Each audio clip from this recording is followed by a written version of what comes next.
Okay, it's early 2013. You're part of a niche community who enjoy a game series known as Monster Hunter. It's not that well known, but those that do know about it and do play it absolutely love it.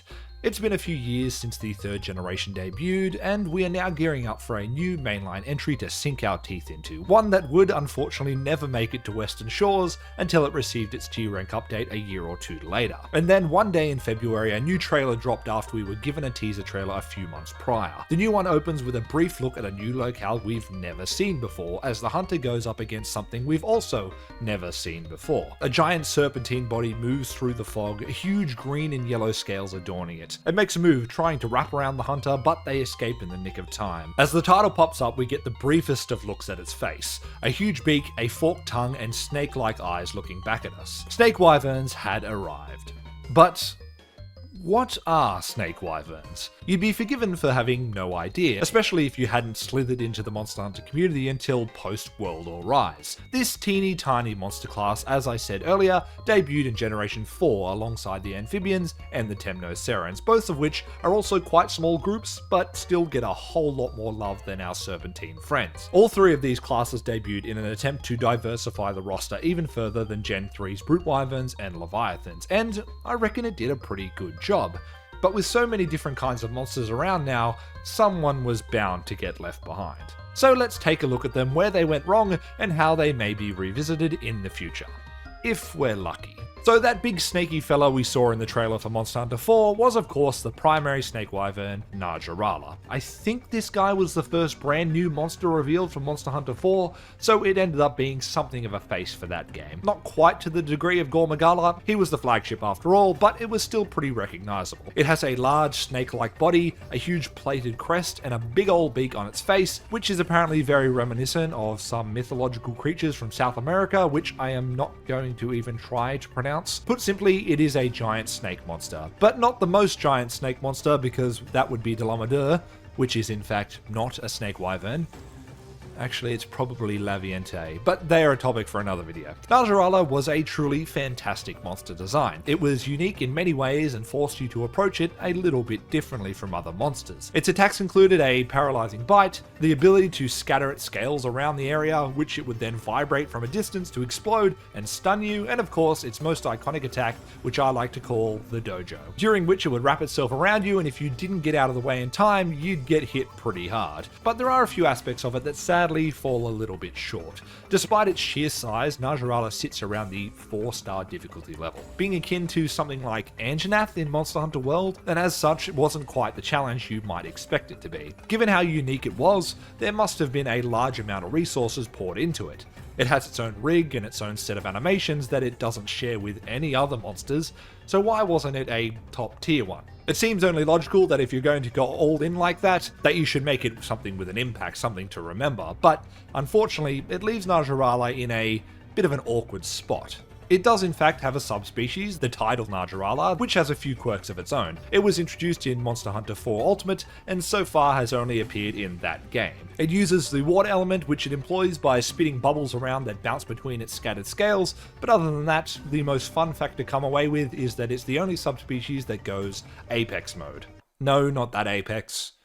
No, not that Apex either. And whilst we're on the topic of fun facts, Najarala placed 131st on the Hunter's Choice Top Monsters list, whilst the Tidal Najarala placed 186th, and during localization, other names for it included the Sistralis, the Majarox, and the Ajara. And that is it for the large monsters. No, I am not kidding. So let's move on to the absolute powerhouse that is the Remobra. Okay, Fivers, I know what you're thinking. That's a wingdrake. And quite frankly, I would be inclined to agree with you. Either Kortos should be a Snake Wyvern, or Remobra should be a Wingdrake.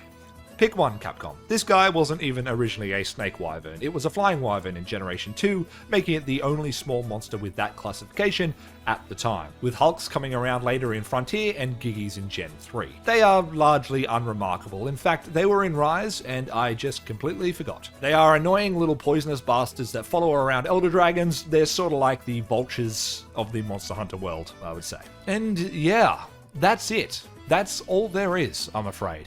No grand exhaustive list of monsters, just 3 guys. two of which are Najarala. It's a class that seems to have been added arbitrarily because Najarala was designed first, and then when they got to classifying it, it didn't really fit into any of the existing ones, and this is where the issue lies, I think. I said something similar in my Piscine Wyverns video, but creating a classification named after a very specific group of animals is always going to be a bad idea because you're locking yourself into some pretty rigid guidelines. Think of some of the most diverse monster groups, the Flying Wyverns and the Brute Wyverns. They are classified by characteristics as opposed to the types of animals that they are, and as such allow for a very wide range of design inspirations, something the Snake Wyvern doesn't benefit from. I would argue they could have saved the headache and not created it at all. Remobra could have just stayed as a Flying Wyvern and been swapped to a Winged Drake in Gen 5, and Najarala could have just been a Leviathan from the get-go. And before you tell me it doesn't fit their body plan, neither does Zagobule, and he was one of the first Leviathans. But it does exist, and it's been rudely pushed to the side for a little while now.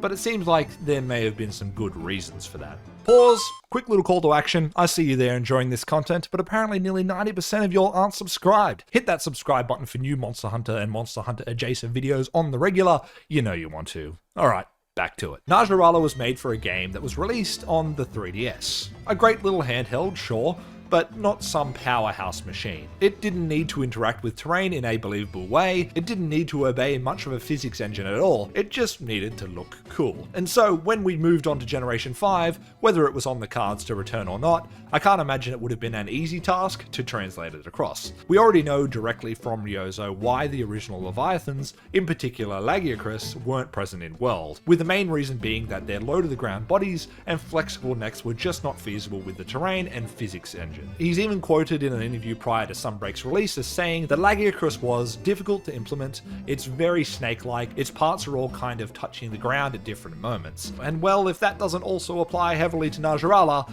I don't know what does. So it makes sense that we haven't revisited Najarala or seen other brand new Snake Wyverns just yet, I suppose. But does that need to be the case anymore? Heading into the Monster Hunter Wilds beta, I had an absolute blast. It was fantastic to get my hands on some new monster hunting action, but there was a particular monster that caught my eye with relevance to this specific topic. The Balahara. Balahara is a Leviathan that lives primarily in the more sandy parts of the desert throughout the Windward Plains. It's adapted to life slithering around the sand dunes, and despite it being a Leviathan, after seeing it in action, I think it could have just as easily been called a Snake Wyvern. Balahara is a clear demonstration of a major step up in the technical abilities of Monster Hunter Wilds over World and Rise. It is constantly shifting and sliding over varying terrain, its body remaining in contact with the sloping sand dunes and rocky cliffs as it does, adapting to the different elevation. And then it turns around and has the craziest terrain interaction of any of the new monsters, crawling up and around the rocky spires that can be found throughout the map. This is, granted, probably a more rigid and set animation than adaptive adjustment to terrain, but damn if it doesn't really help to sell Balahara as this flowing, mobile, serpentine monster. All of this is to say that I think they've got the tech figured out now. Snake Wyverns do not need to be a thing of the past. If Balahara can work, so can Najarala, and so can something brand new. And all of that is to say that I want some new Snake Wyverns, man. I was considering commissioning a design for one much like I did for my Piscine Wyvern video, but the whole premise there was that I don't like the Piscine Wyvern designs we have at the moment. I like Najarala. I think it's super cool. I just want more. And so I decided to quickly whip up a very rough concept of a Snake Wyvern myself, with the idea being a sort of, what if there actually was a Snake Wyvern in Wilds adapted to the Windward Plains? It's rough around the edges, it's not some deeply concepted monster design, and my artist chops aren't quite up to the task of insane details, but here is Viperala, a Snake Wyvern that specializes in navigating the rocky caves and outcrops of the plains. During the plenty and the fallow, it fights primarily with its bladed tail, which I totally did not yoink from the Pokemon Survivor, and its fearsome venomous bite. It also has spikes running down its back that are very similar to the grounding stones that can be found across the plains. These absorb the lightning strikes of the inclemency, allowing it to utilize the electricity for itself. Snake Wyverns are a neat concept, so it's time for Capcom to make them really neat in execution. I'm hoping there's a reveal on the horizon for a brand new one. I won't say I'm holding my breath, but who's to say? Let me know your thoughts on these guys in the comments down below, and how you'd make a new Snake Wyvern if you were given the chance. That's all for today's video, folks. I'll catch you on the next one. See ya!